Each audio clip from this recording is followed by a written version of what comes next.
आज की कहानी। परमात्मा हर जगह मौजूद है। एक प्रसिद्ध साध्वी हुई।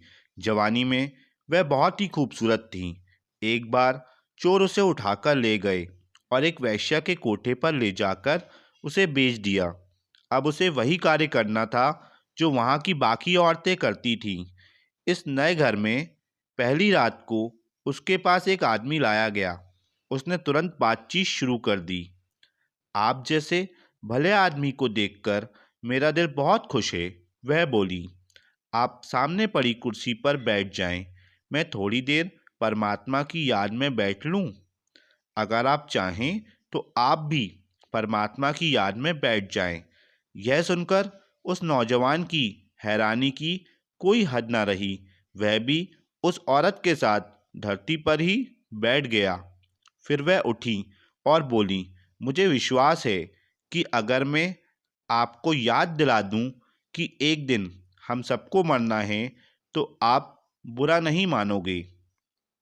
आप यह भी भली भांति समझ लें कि जो पाप करने का आपके मन में चाह है, वह आपको नरक की आग में धकेल देगा।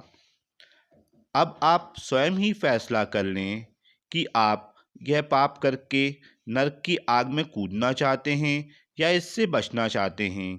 यह सुनकर नौजवान हक्का बक्का रह गया।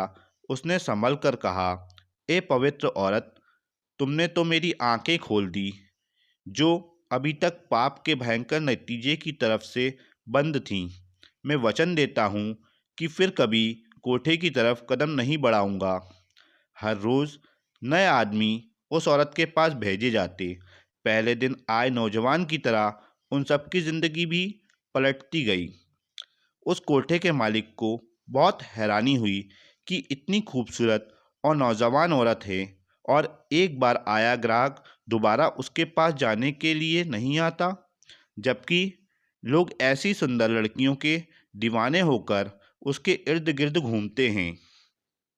यह राज जानने के लिए उसने एक रात अपनी पत्नी को ऐसी जगह छुपाकर बैठा दिया जहाँ से वह उस औरत के कमरे के अंदर सब कुछ देख सकती थी। वह जानना चाहता था कि जब कोई आदमी उस औरत के पास भेजा जाता है, तो वह उसके साथ कैसे पेश आती है। उस रात उसने देखा कि जैसे ही ग्राहक ने अंदर कदम रखा, औरत उठकर खड़ी हुई और बोली, आओ भले आदमी, आपका स्वागत है। पाप के इस घर में मुझे हमेशा याद रहता है कि परमात्मा हर जगह मौजूद हैं। वह सब कुछ देखता है और जो चाहे कर सकता है। आपका इस बारे में क्या ख्याल है?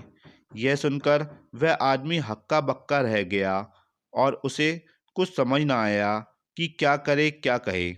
आखिर वह कुछ हिचकिचाते हुए बोला, हाँ, पंडित और मौलवी भी कुछ ऐसा ही कहते हैं। वह कहती चली गई, यहाँ पाप से घिरे इस घर में मैं कभी नहीं भूलती कि परमात्मा सब पाप देखता है और पूरा न्याय भी करता है। वह हर इंसान को उसके पाप की सज़ा जरूर देता है। जो लोग यहाँ आकर पाप करते हैं, उसकी सज़ा पाते हैं। उन्हें अनगिनत दुख और मुसीबतें झेलनी पड़ती हैं। मेरे भाई, हमें मनुष्य जन्म मिला है भजन बंदगी करने के लिए, दुनिया के दुख से हमेशा के लिए छुटकारा पाने के लिए, परमात्मा से मुलाकात करने के लिए, ना कि जानवरों से भी बदतर बनकर उसे बर्बाद करने के लिए। पहले आए लोगों की तरह इस आदमी को भी उस औरत की बातों में छिपी सच्चाई का एहसास हो गया। उसे जिंदगी में पहली बार महसूस हुआ कि कितने घोर पाप करता रहा और आज फिर करने जा रहा था। वह फूट फूट कर रोने लगा और औरत के पाँव में गिरकर क्षमा मांगने लगा। औरत के शब्द इतने सहज, निष्कपट और दिल को छू लेने वाले थे कि उस कोठे के मालिक की पत्नी भी बाहर आकर अपने पापों का पश्चाताप करने लगी। फिर उसने कहा, ए पवित्र लड़की, तुम तो वास्तव में साधु हो। हमने कितना बड़ा पाप तुम पर लादना चाहा। इसी वक्त इस पाप की दलदल से बाहर निकल जाओ।